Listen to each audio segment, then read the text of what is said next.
Ikaze kuri Somugeshi Bayingana Dossier Analytique n'uruhererekane rw'amakuru n'ibiganiro bigaruka kubikomeje kubera muri kano karere k'ibiyaga bigari ndetse n'ingingo z'amakuru ajyanye na politike mpuzamahanga. Mu nyemerere muri aya masaha y'umugoroba tugaruke hinaha mu karere k'ibiyaga bigari igice duherereyemo.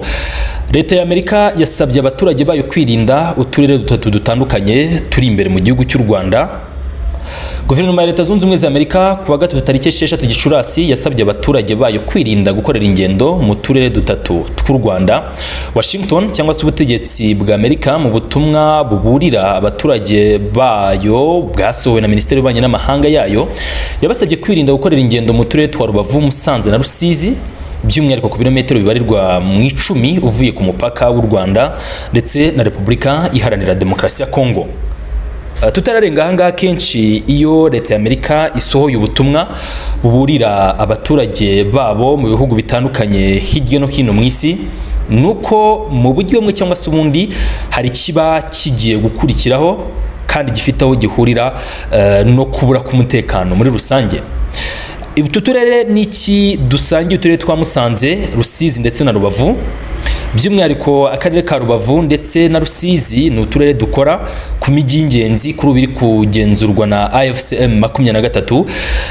Na akarere ka Rubavu gahana neza cyangwa se kari mu marembo y'umujyi wa Goma, ni umujyi kugeza ubu uri kugenzurwa na AFCM 23, ndetse na karere ka Rusizi hitwa cyangwa se mu mujyi wa Kamembe, n'akarere kose muri rusange nako gakora ku bice bya Kivu y'Amajyepfo.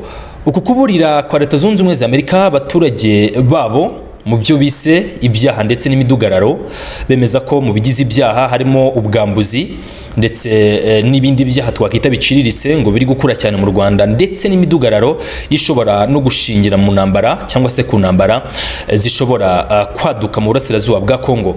Ukurikije uko ikibuga gihagaze, ibiganiro bya diplomasi hagati y'ubutegetsi bwa Kinshasa ndetse na AFCM 23 ntago birafata umurongo, ari nacyo kiri guherwaho cyangwa se kiri gutekerezwa ko cyaba cyashingiweho na Leta Zunze Ubumwe za Amerika, babona ko biri hafi ku butegetsi bwa Kinshasa bwakifashisha imbaraga za gisirikare ngo bahangane n'abarwanyi ba AFCM 23. Ndetse kandi Leta ya Amerika yagiriye inama abaturage bayo ko bakiyandikisha muri gahunda yiswe Smart Traveler Enrollment Program STEP. Ni gahunda ifasha kubona amakuru y'umutekano n'ubutabazi byihuse, ndetse bikaba iyi gahunda ya STEP ikaba itangwa cyangwa se iyi system bikaba ushobora kwishyirwamo cyangwa se ushobora kuyibona ku biro bya ambasade ya Amerika. Amerika kandi yasabye abaturage bayo kugura ubwishingizi bw'ingendo mbere yo kujya mu Rwanda, cyane cyane ubukubiyemo ubuvuzi, kwimurwa byihuse mu gihe cy'impanuka ndetse no guhagarika urugendo mu buryo butandukanye. Ritangaje mu gihe hari ubwoba bw'uko ingabo za Kongo nyine zishobora gutangiza ibitero bigamije kugerageza kwisubiza imijyi ya Goma na Bukavu. Ariko kandi ku gihugu mu Rwanda kimaze iminsi cyangwa se kimaze imyaka cyarubatse image y'umutekano ndetse no kudatsimbuka ku bijyanye n'ibikorwa by'urugomo. Ibi si ikintu cyiza, ibi ni kimwe mu bishobora guhungabanya, babona nk'aya matangazo, ibi ni kimwe mu bishobora guhungabanya ishusho y'u Rwanda ku byerekeye umutekano, cyane ko nabyacitse mu by'ukuri iri muri iki gihugu cy'u Rwanda. Ibintu byose biri ku murongo, ingamba z'ubwirinzi cyane cyane zirebana n'utu turere twombi twakomojeho ziracyari mu kazi cyangwa se ziracyari gukora, ndetse niyo ugerageje kugana n'abari muri bino bice nta bidasanzwe imirimo irakorwa n'ibindi byose bitandukanye birakorwa, ariko kigenderwaho cyangwa se igiherwaho biragaragara ko hashobora kuba hari kigiye kuba mu burasirazuba bwa Kongo nakurikije muvoma zimaze iminsi ziri kuba. Nk'ubu hari ibitero byagabwe ahitwa ku Mushaki ndetse n'ibice bya Kivu y'Amajyepfo hagabwe ibitero bikomeye cyane by'amadrone. Ibi rero bikaba ikimenyetso simusiga kigaragaza ko mu by'ukuri hari kiri gutegurwa kandi kiri gushyirwamo ingufu n'ubutegetsi bwa Kinshasa. Amerika nk'igihugu cyasinye amasezerano, nubwo ibikubiye mu masezerano byose bitashyizwe hanze, ariko nibabura kumenya iby'amakuru abera mu burasirazuba bwa Repubulika Iharanira Demokarasi ya Kongo. Hanyuma rero munyemerere tunave kuri iyi ngingo tujye ku yindi, cyane ko amakuru yo aba ari menshi. I Brussels nyuma y'uko abayobozi ba Amerika n'abakongo bagiye gusaba, nyuma ya Amerika abayobozi ba Kongo bagiye gusaba ubumwe bw'Uburayi kuba bwafatira ibihano igisirikare cy'u Rwanda RDF nyuma y'uko leta zunze ubumwe za Amerika zifatiye ibihano igisirikare cy'u Rwanda RDF zigishinza kugira uruhare mu ntambara mu burasirazuba bwa Kongo. Kuri abayobozi b'iki gihugu bakomeje no gusaba umuryango w'ubumwe bw'uburayi gutera ikirenge mu cya Amerika nawo ugafatira ibihano RDF. Ni muri urwo rwego kuri uyu wa gatatu ushize Minisitiri w'itumanaho n'itangazamakuru wa Kongo Patrick Muyaya yari Brussels, aho yabonanye n'abayobozi batandukanye mu muryango w'ubumwe bw'uburayi yaherekejwe na bamwe mu bashyitsi bazwiho kugirira urwango u Rwanda n'abashabitsi naga ari abashyitsi. Ibiganiro byabereye Brussels hari icyiciro cy'inteko ishinga amategeko y'ubumwe bw'uburayi biba hagati ya Minisitiri Muyaya ndetse na Hilde Votmas, perezida w'inteko ishinga amategeko ihuriweho n'umuryango w'ubumwe bw'ibihugu by'uburayi na Afurika, baganira ku bijyanye naho inzira yo kugera ku mahoro igeze no ku burenganzira bwa muntu mu burasirazuba bwa Kongo. Abinyujije kuri X kuri wa kane ushize, Minisitiri Muyaya ati umuryango umwe bw'uburayi ugomba gutera ikirenge mu cya leta ya Amerika nawo ugafatira ibihano igisirikare cy'u Rwanda n'abafatanyabikorwa babo mu byaha bakomeje gukorera abaturage bacu. Ubwo ni ubutumwa bwa Muyaya. Yakomeje kandi asaba ubumwe bw'uburayi kugira uruhare runini mu gushyigikira ingufu z'ubutabera ndetse n'ikurikiranwa ry'amabuye y'agaciro agurwa mu buryo butemewe n'amasosiyete yo mu Burayi.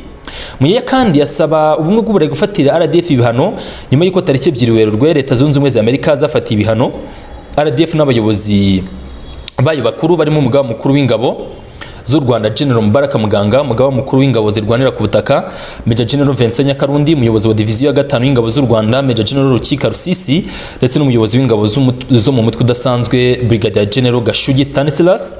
Amerika ishinze RDF n'abayobozi bayo gutera inkunga, guhugura ndetse no kurwana ifatanyije n'umutwe twaje intwaro wa M23.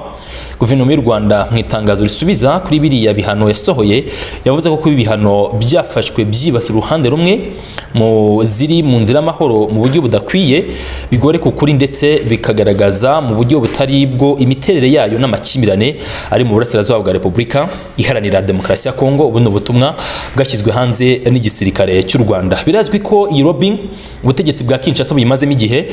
Lobbying nyine ifite ihurira no kwibutsa amahanga cyangwa se gusaba leta ya Amerika gufatira ibihano igihugu cy'u Rwanda ndetse ariko by'umwihariko bibanda ku gisirikare cy'u Rwanda RDF gisabirwa ibihano rwose mu buryo kugeza ubu bivugwa ko budakwiye.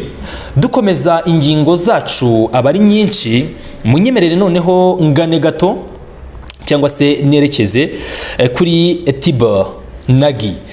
Uyu no mugabo navuga ko ari mu basobanukiwe Afurika cyane ko nayibayemo igihe kirekire. Hagati ya 2023 yari ambasaderi wa Amerika muri Guinea, hanyuma hagati ya 2003 na 2006 aba ambasaderi wa Amerika muri Ethiopia. Nyuma kandi guhera 2018 yaje kuza kubarizwa cyangwa se yabaye umunyamabanga wungirije muri Minisiteri y'Ububanyi n'Amahanga ya Amerika ushinzwe Afurika. Byumvikane ko asobanukiwe cyane politike y'umugabane wa Afurika. Yagiye kandi yigisha anatanga amasomo muri kaminuza ndetse yagiye ashyira hanze inyandiko zisobanura iby'umubano wa Amerika n'ibihugu bitandukanye bya Afurika. Ni umuntu mu buryo umwe cyangwa se ubundi usobanukiwe cyane byinshi bibera kuri uyu mugabane wa Afurika muri rusange. Uyu mugabo rero ku butumwa herutse gushyira kuri X bwanditse mu Cyongereza: One of my greatest regrets from my time as US Assistant Secretary of State for Africa was advocating for US to support Thsisekedi as winner of Congo's 2018 election.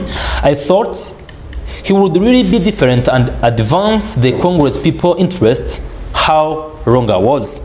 Ati kimwe mu bintu nicuza mu gihe mfite inshingano zo kuba umunyamabanga wungirije ushinzwe Afurika, ni ugusaba cyangwa se nuko n'abaye umwe mu bashyigikiye cyangwa se bakangurira Leta Zunze Ubumwe za Amerika gushyigikira intsinzi ya Perezida Felix Tshisekedi mu matora y'umukuru w'igihugu. Ni amatora atavugwaho rumwe, ni n'amatora kugeza ubu wahoze ari perezida wa Congo Joseph Kabila Kabange mu kiganiro na Libre Belgique yari yemeje ko aya matora habayeho asa nk'ari ubucuruzi. Ni ukuvuga ngo habayeho ubwumvikane, ntago ari amatora mu by'ukuri twavuga ko yatsinzwe kuko biturutse muri general election cyangwa se abaturage babitoreye. Hanyuma atariko nabikoze nekereza ko agiye gutandukana cyane n'uwo yari agiye gusimbura Joseph Kabila, ubundi agashyira imbere inyungu z'abakongomani. Atariko naribeshye cyane cyangwa se nko kuvuga ngo nari umwana cyangwa se nabikoze buhumyi. Sinabashije gupfumura ngo ndebe, sinabashije kureba kure gupfumura ngo ndebe koko ko ibyo nari ndimo bishoboka cyangwa se byashobokaga muri rusange.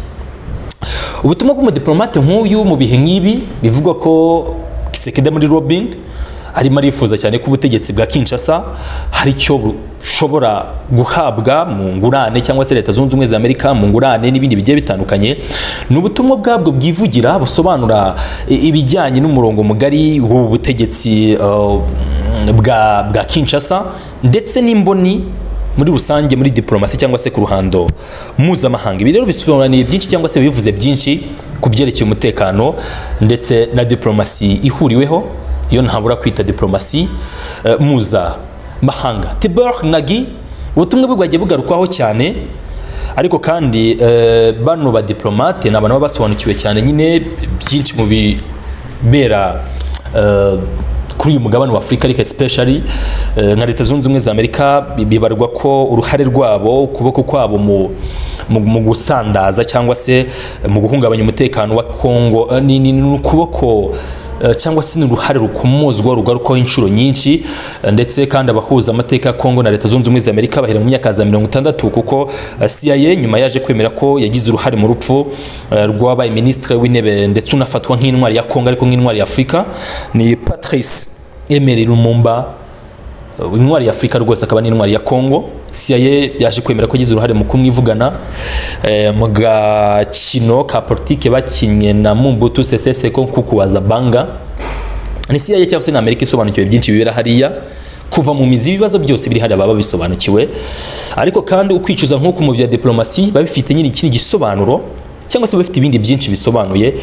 Nekereza ko message ya Tibor Nagi yumvikanye muri rusange ku byerekeye ukwibeshya cyane kuri Son Excellence Felix Thsisekedi. Atekereza ko ari umuntu wari ugiye kuzana impact, hari umuntu wari ufite byinshi agiye guhindura.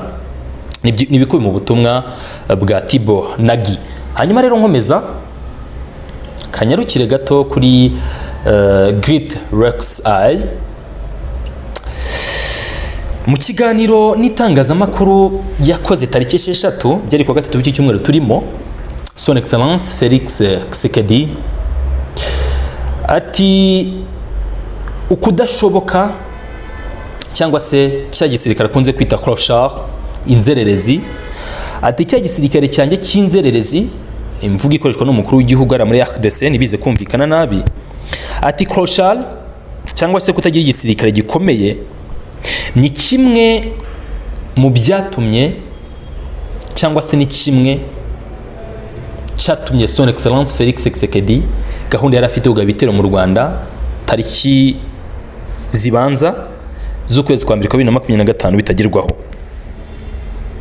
Ati ngwiki aha Son Excellence Felix Thsisekedi mu kiganiro n'itangazamakuru atangarijemo byinshi, niyigeze ahakana ibijyanye n'intego cyangwa se n'intumbero gisirikare cye cyari gifite ku Rwanda. Agerageza gusa nk'usobanura uko uburasirazuba bwa Kongo bwagwa mu maboko y'abarwanyi ba M23, yemeje ko ikibazo cya nyacyo atari cyo, ahubwo yayobejwe cyangwa se yahawe amakuru atariyo ku bijyanye n'ubushobozi bw'igisirikare cye. Igisirikare yizeraga ko gifite ubushobozi bwo guhangana n'u Rwanda, ariko aza gusanga iki gisirikare cye ari clochard, kiri disoriented, nta numbero, broken down and deeply disorganized. Broken down sinzi ukundi bivuga, ariko nyine kiriho kitariho.